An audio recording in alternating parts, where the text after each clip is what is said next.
Let's dig deeper into what we think about strategy execution and what's required to make performance really the focal point in terms of the strategy of the organization. They say if you steal from one person, it's theft, and if you steal from many people, it's research.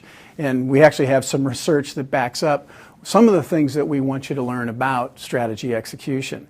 There's a study recently by McKinsey that found a very strong relationship between the execution capability of the firm and its eventual performance. Some other studies that get at this, one by John Cotter that surprisingly found that about 70% of strategic initiatives failed, not because the strategy was bad, but because the organization was poor at execution. That's a big number, and we would actually see some other studies that maybe make that number as much as 90%. There's nothing wrong with the strategies. They're actually successful, but the organization is failing in some way to put it into action.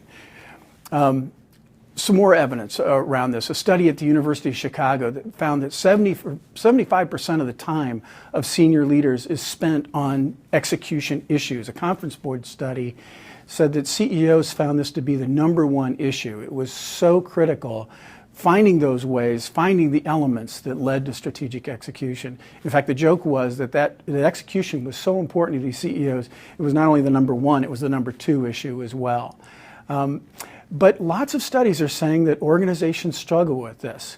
An HBR survey of over 1,000 executives found that companies only in about 1/3 of the time were good at execution, and the rest of the time they struggled. What's behind that? What's behind that?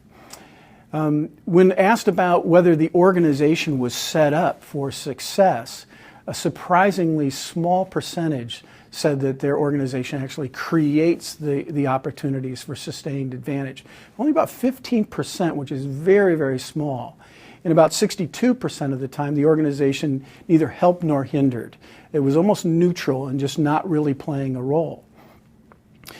A problem is almost about 25% of these organizations are saying that the design, the structure, the systems of the organization hold the firm back from succeeding in their performance. That number is way too big, and you can see the distribution in this raises the issue of what's going on in terms of a firm's ability to execute performance. We want to understand that a little bit better. And part of that is, what do we even mean by execution? Is there a clear idea in organizations of what's required? Former CEO of Honeywell, Larry Bossidy, said, you know, when you ask people about what it takes to execute, people think they know. Execution is a function of getting stuff done. But what he says is, his experience is when you go deeper and ask them how you get things done, the dialogue goes downhill rapidly. And people don't really have a clear idea of what's necessary to make the strategy work. That's what we want to look at. We've worked with dozens of companies, this is a partial list, to ask them what's required for execution in your organization. How do you approach it? Where are the stumbling blocks? What are the best practices that you've learned? And there was a lot of sharing in the executive roundtables about the keys to effective execution. A couple things we found from that. First of all, strategy is more than implementing a plan. Execution is about organizational design. It's about the culture of the organization. It's about aligning processes, the systems and technologies, and about the human resources. There are a lot of elements that go into successful execution, and they have to be managed as a system. The other thing is that it's not a big curtain up, a static event, a one-time action. That execution is enduring, and it results from a series of integrated decisions over time. And you have to think of this as investing in a capability. Earlier in this course, you really focused on core capabilities, and I think it's fair to say that strategy execution has to be thought of as that kind of capability as well. And the third point we learned from this is that it requires disciplined investment in at least 4 key organizational domains. In fact, we want to organize the rest of this module around these 4 domains.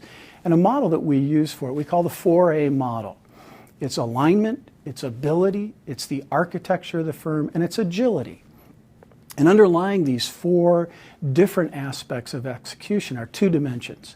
One dimension is that you're managing the resources of your organization. Not surprisingly, there's a human resource that has to be critical to the execution formula. But the other is the organizational resources, the structures, the systems, the processes.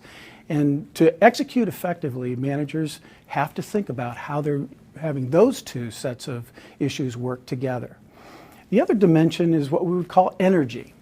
One executive told us that energy probably is the least appreciated dimension of performance in organizations. And we want to think of energy both as the potential for the organization, the creative capacity of the organization to drive performance, but also this energy in motion, the kinetic energy. When you're executing your strategy, is the leader and our managers creating that momentum, the flow of energy towards the performance of the firm. So resources are important, and energy may be one of the most critical aspects of execution. And what we'll do is we'll go through each one of these and look at what's required and what are some of the best practices for implementing those elements of execution. As we go through the module, let's keep in mind a couple of things. First of all, strategy is a key differentiator versus top versus bottom quartile firms. Across the industries that we've looked at, it may even be more critical than the strategy itself. It's how do these organizations execute and what's the difference that makes in performance. It's also the sine qua non, that without this nothing much else matters in terms of competitive advantage. It's a requirement, and as we've noted, many firms struggle. They struggle in terms of the execution, and they actually have a hard time sometimes even articulating their approach. And so part of what we want to do is to get clarity around how execution occurs. In the end of the day, it's multidimensional. This is an enduring commitment of a lot of different elements that must come together. And it needs to be thought of as an investment in the capability of the organization.